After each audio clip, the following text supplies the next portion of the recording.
welcome to the debate. So after 48 games of this expanded 2026 World Cup, I found a statistic that is just blowing my mind. Oh, yeah, I think I know the one you're talking about. Yeah, it's the Canada stat. They generated 97 touches inside an opponent's penalty box while allowing exactly one.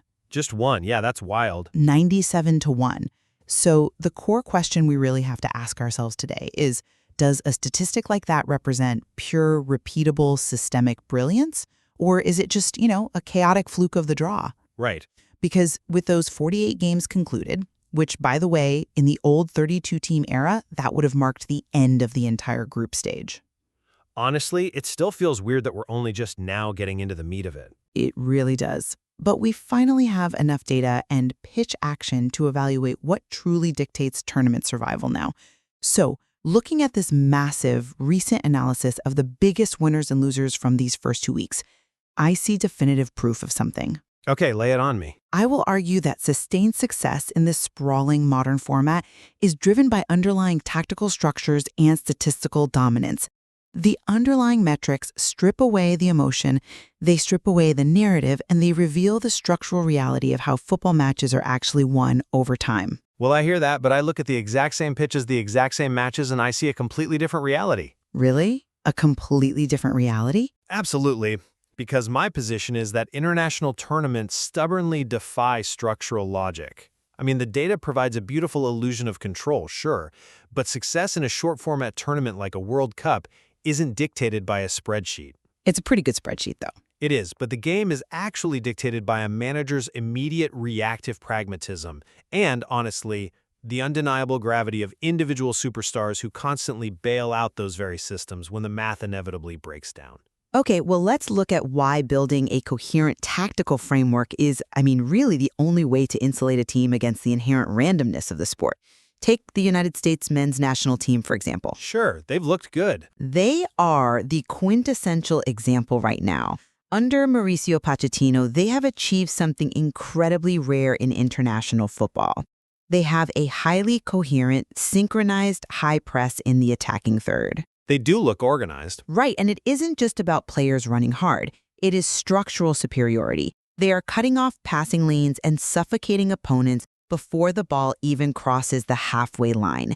And the analytical models recognize this mechanical dominance. The models love a good high press. Exactly. Following their performances, predictive models have increased their chances of reaching the round of 16 from 53% to a staggering 84%. Wow, 84. Yeah, the math just reflects the tactical reality. And conversely, when a team fails structurally, like Turkey, who have been justly eliminated, it shows up instantly in the underlying metrics. Turkey spent their matches chasing low-probability shots from well outside the box. They were basically playing right into the defensive traps set for them. Structure is the foundation of everything. Look, I acknowledge the profound psychological comfort of those statistical models. It feels incredibly safe to point to an expected goals chart, right? It does feel safe, because it works. Well, you point to this mathematical measurement of chance quality and say, look, we did the right things. The system works. But I argue that creates a false sense of security in an inherently chaotic, high-stakes environment. False sense of security. How so? Because success is forged by in-game adjustments and sheer individual brilliance. You can have the most meticulously designed tactical structure in the world, but it means absolutely nothing without the right individuals to execute it. But the system facilitates the individuals. Does it? Look at Spain. They boast a phenomenal defensive structure, conceding almost nothing. Yet without 18-year-old Lamine Yamal on the pitch, they look entirely toothless. They literally draw against inferior opposition without him. Well, he is a generational talent. Right. And furthermore, consider England. If structure were everything, they achieved absolute dominance against Ghana. They hold 87% of the possession in the final third. 87%! Yeah, that was a staggering number to watch live. And what did that systemic dominance yield? A miserable 1.28 expected goals. Simply because Thomas Tuchel's roster lacked the specific, elite creative individuals required to actually do anything with that possession. Okay, let me push back on how we evaluate those systemic outputs, though. Specifically, let's look deeper at the United States. Their rise is not an accident, I'm not saying it's an accident. but it certainly isn't a product of individual heroism bailing out a manager either. It is born entirely from structural dominance. Michael Cayley's model now gives the USMNT a 53% chance of reaching the quarterfinals, and, incredibly, a 19% chance of reaching the semifinals. 19% for the semis is huge for them. It is, and the reason is how their system fundamentally dictates the game state. Tyler Adams and Malik Tillman currently rank second and third in the entire tournament for defensive actions in the attacking third. They are working incredibly hard up top. Exactly. That means they are physically engaging the opponent's center backs before those defenders can even look up to scan the field. They're destroying the buildup at its source. Think of a coherent tactical system like a gravitational pull. A gravitational pull? Yeah, the system itself might not kick the ball into the net, but over 90 minutes, it continuously bends the chaos of the game entirely toward one team's favor. It traps the opponent, it forces turnovers, and it basically creates a mathematical inevitability. Okay, the concept of a tactical gravitational pull sounds great in a seminar. But have you considered the extreme fragility of that pull on an actual grass pitch? Fragility? It's been rock solid. You mentioned the USMNT dictating the game state through their pressing structure. But let's be intellectually honest about how they secured those early leads. They were aided by two highly fortunate own goals. Fortunate, maybe, but When an opposing player accidentally shins the ball into his own net, it drastically alters the tactical landscape. Suddenly, the opposition is forced to abandon their defensive shape. well, yes, they have to chase the game. Right, they have to push forward, which opens up the exact spaces Pochettino's press is designed to exploit. That isn't purely system, that is sheer unpredictable fortune artificially enabling the system to work. But wait, the press is the mechanism that forces the defensive panic leading to the own goal in the first place. Is it though? Yes, you create your own luck through sustained structural pressure. The defender doesn't just spontaneously decide to kick the ball into his own net. He does it because Malik Tillman is breathing down his neck and cutting off his peripheral vision. I would argue the defender makes a mechanical error that you simply cannot rely on reproducing match after match. And if system and pressure were the ultimate truth, England would have dismantled Ghana by 5 goals. We're back to England. By your gravitational metric, Ghana should have been crushed under the weight of 87% possession. Okay, wait, help me understand this then. If England literally controlled 87% of the ball, and they outshot Ghana 19-2. 19-2, yeah. How is it mathematically possible they only generated 1.28 expected goals? What was actually going wrong on the pitch if the system had them camped in Ghana's half? What went wrong was a total failure of personnel within that system. Ghana essentially parked a wall of 10 men around their penalty box. It was a classic low block.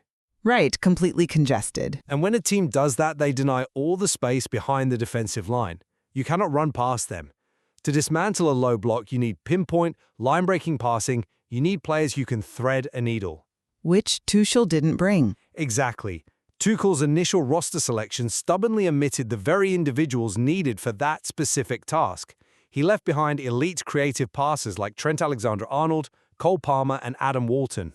Yeah, leaving Alexander-Arnold was a huge talking point. Alexander-Arnold is arguably the best player in the world at breaking down Carlos Queiroz' defensive shapes. Without those specific individuals, England's possession wasn't a gravitational pull, it was entirely sterile. They just passed it in a U-shape around the penalty area. He was pretty agonizing to watch. And it gets worse. Ghana actually generated 5 dangerous attacks to England's 6 on the counter. And England was exceptionally lucky to escape without conceding a penalty when Ezri Konsa literally suplexed Prince Kobena Adu in the box. Oh man, that tackle was wild. Right? A system without the right individuals to execute the final lethal action is just static possession. Fair enough. But if Tuchel's failure was bringing the wrong players to execute his vision, what happens when a team has the right players but executes the wrong system? Give me an example. Well, England's failure to generate high-quality chances isn't a failure of analytics. Analytics is exactly what diagnoses the problem with their sterile possession. Okay, that's a fair point. You argue that teams most rely on reactive pragmatism, but I look at the data and see that teams must trust underlying metrics over panic. Look at Turkey's elimination. A huge disappointment. People point to bad luck or poor individual finishing, but the metrics clearly diagnose poor structural execution. They took a tournament-high 62 shots through 2 games. 62? 62 shots. However, 40 of those shots had an expected goals value of 0.05 or lower. That means there was a 5% or less chance of those shots actually scoring. Well, yeah, because the defense forced them into those shots. Exactly. But instead of structurally working the ball into better areas, their 3 most talented individuals, Kenan Yildiz, Hakan Çalhanoğlu, and Arda Güler, they just settled. They did shoot from everywhere. They combined for 34 shots, and only 2 exceeded .06 expected goals. The opponent identified Turkey's lack of width, they congested the middle of the pitch, and essentially dared them to shoot through heavy traffic from 30 yards out. And Turkey took the bait. Turkey's players completely fell for the trap. That is a structural failure exposed by data. Now compare that to Ecuador to understand how statistical variance works in a mathematically sound system. Ecuador has been super unlucky, but they are suffering from extreme statistical variance. The woodwork. Yes, they have hit the woodwork 4 times, 3 against Ivory Coast and the crossbar against Curaçao. Their drop from a 95% chance of advancing down to 29% is incredibly painful, but it is statistical noise. It is not a systemic failure. But over a large enough sample size, a shot from the 6-yard box goes in. You have to trust the structure. But they don't have a large sample size. I mean, this is the World Cup. It's a sprint, not a 38-game domestic season. Time is a luxury these teams fundamentally do not have. I know the timeline is tight, but You cannot sit on the bench, look at your expected goals chart, and wait for statistical variance to balance out while you are literally boarding a flight home. well, Immediate, decisive pragmatism from a manager is what saves World Cup campaigns, not statistical patience. Let's look at the actual results from the second round of games. Brazil and the Netherlands only survived because their managers, Carlo Ancelotti and Ronald Koeman, abandoned their initial plans when they realized the structure was a dead end. see, I'm looking at those exact matches, and I see managers making substitutions, which is an adjustment of the structure, not a complete rejection of it. It is an admission that the initial system was fundamentally failing and required an immediate human intervention that changed the geometry of the pitch. Look at Brazil. Okay, Brazil. Ancelotti recognized the midfield was totally congested and his wingers were starving for space. He removed his physical traditional striker, Igor Thiago, and brought on Mateus Cunha. Cunha operates much more like an attacking midfielder. True, he drops deep. Right. By changing the profile of the player, Cunha started dropping deep into the pocket. That movement dragged the opposing center backs out of position. Suddenly, Ancelotti manufactured the exact channels of space that his wingers, Vinicius Jr. and Rafinha, desperately needed to run into. And it worked beautifully. The result? 2 goals from Cunha. That isn't trusting the structure. That is blowing up the structure to solve a problem. And Ronald Koeman did the exact same thing for the Netherlands against Sweden. You mean bringing on Brobby? Yes, his system was stagnant. He shifted Daniel Molen out to the wing and brought on Brian Brobby, who is a massive physical center forward. Brobby comes on, physically dominates the center halves, takes 2 shots, completes 5 passes, and scores 2 goals in a 5-1 win. But both of those managers were correcting their own initial errors against relatively weak defensive teams. You are basically praising them for fixing a problem they structurally created. But the correction is the entire point of tournament football. The managers who adapt survive. Even Germany required absolute immediate intervention. Germany was struggling, yeah. Julian Nagelsmann started Jamal Musiala, who was clearly still recovering from a broken ankle. He lacked his usual burst, and the German attack was completely blunt. It took television commentator Jurgen Klopp publicly pointing out that Deniz Undav, the second leading scorer in the Bundesliga, should be starting, to highlight the glaring flaw. That club moment was pretty funny. It was. And what happened? With Germany down 1-0 to Ivory Coast in the 67th minute, Nagelsmann finally bows to pragmatism, subs on Undav, and Undav scores twice to win it 2-1. That is not statistical variance balancing out over a long timeline. That is a manager forcefully changing the game state through personnel because the math was failing him. Okay, I have to stop you there because you were treating the players, these superstars, as if they exist outside the realm of data. as if they are some unquantifiable magic. Well, some of them are. I disagree. I want to connect this managerial discussion to the stars on the pitch, because even the greatest individuals are ultimately bound by and reflective of analytics. Okay, explain that. You talk about individual brilliance breaking the system, but Kylian Mbappe and Erling Haaland have scored 4 goals each in this tournament, not through sorcery, but by generating massive shot volumes and accumulating huge expected goals. They shoot a lot. Yeah. They are consistently getting into the right positions.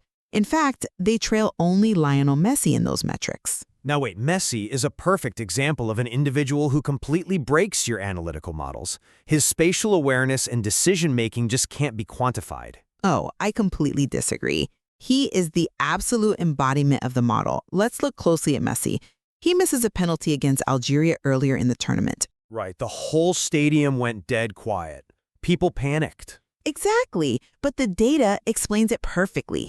Over the last 876 competitive games, the average penalty conversion rate across top-level football is 82.5%. Okay. Messi's career penalty conversion rate is 80.3%. Wait, really? He's below average? Yes, he is actually slightly below average at the easiest, most static action in the sport, where the ball is resting on a spot.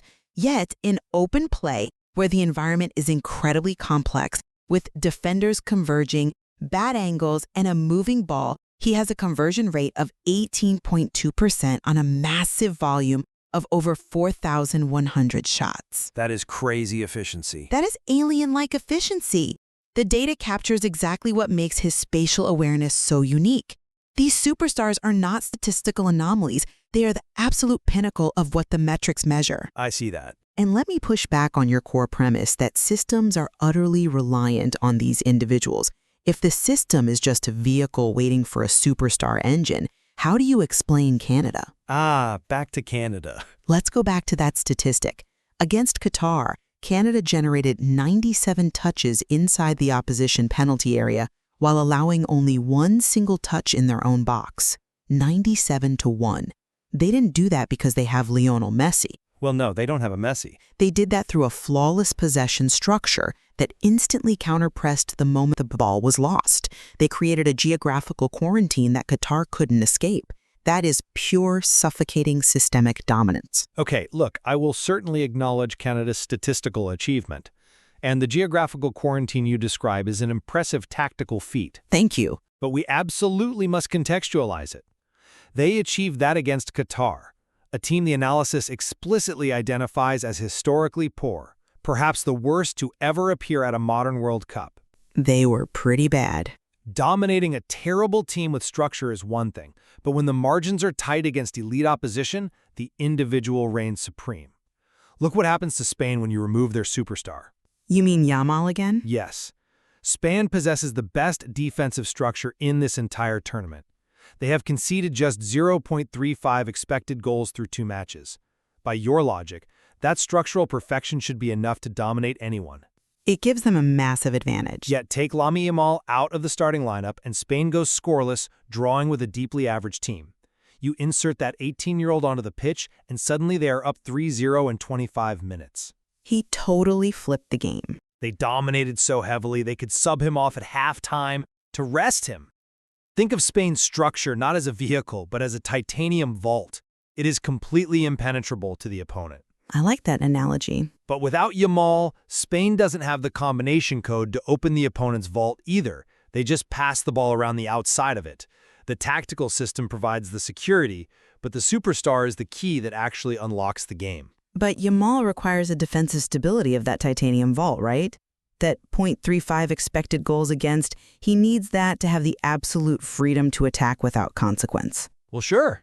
If the structure is leaking goals, Yamal spends half his time tracking back to defend, completely neutralizing his attacking threat. That's a fair point. So as we look at the overarching theme of this expanded tournament, my position really remains that underlying structures provide the most reliable roadmap for navigating a sprawling 48-team field. The roadmap, sure. Whether it is the USMNT's synchronized high press drastically increasing their mathematical probability of a deep run, or the data identifying unsustainable low-probability shot maps like Turkey's, the metrics reveal the truth of the pitch. Over a long enough timeline, systemic cohesion neutralizes chaos. And my position remains that the data offers a comforting illusion of control in an environment heavily governed by tight margins and human frailty. Human frailty, I love that phrasing. It's true. When a World Cup match is locked in a stalemate in the 70th minute, it is not won by the systemic baseline. It is won by the tactical pragmatism of managers like Ancelotti and Nagelsmann fixing their own mistakes in real time, and by the undeniable, unquantifiable gravity of individual stars who can conjure a goal out of thin air to break a low block. You know, I think where we fundamentally converge here is on the timeline of the tournament itself. How do you mean? Well, the systems, the analytics, and the structural discipline, that is the absolute baseline required to survive the chaos of group stages. You need that mathematical floor just to stay alive when playing 3 games in 10 days. Agree completely. The structure prevents you from losing early. You don't get blown out if your defensive shape is sound. Right. But navigating the knockout rounds, where the margins are razor-thin and teams are perfectly matched, that almost always requires a moment of individual brilliance or an unscripted, highly reactive tactical risk to break a set defense. You absolutely need the model to survive the opening weeks, but you need the human instinct to actually lift the trophy. I think that's incredibly well said. The complexity of modern international football has really never been more apparent. And with 24 games still remaining before the knockouts even begin, there are massive tactical nuances left to uncover. So many games left. It kind of reminds me of how meteorologists predict a hurricane. They rely entirely on mathematical models, measuring pressure systems and thermal dynamics. The models dictate the overarching truth of the weather system from a macro view. That makes sense. But then you step away from the radar screen, and you're just a person standing on a beach when the storm actually hits. Exactly. The atmospheric data suddenly feels entirely detached from the visceral, chaotic reality of the wind knocking you sideways. You aren't surviving based on the atmospheric pressure readings. You're surviving based on your immediate reflexes and instincts. Exactly. It's the mathematical theory versus the desperate, messy reality of the moment. It leaves us to wonder, as the pressure mounts in the elimination rounds, whether the meticulous architects of these tactical systems will triumph, or if the improvisers will ultimately weather the storm,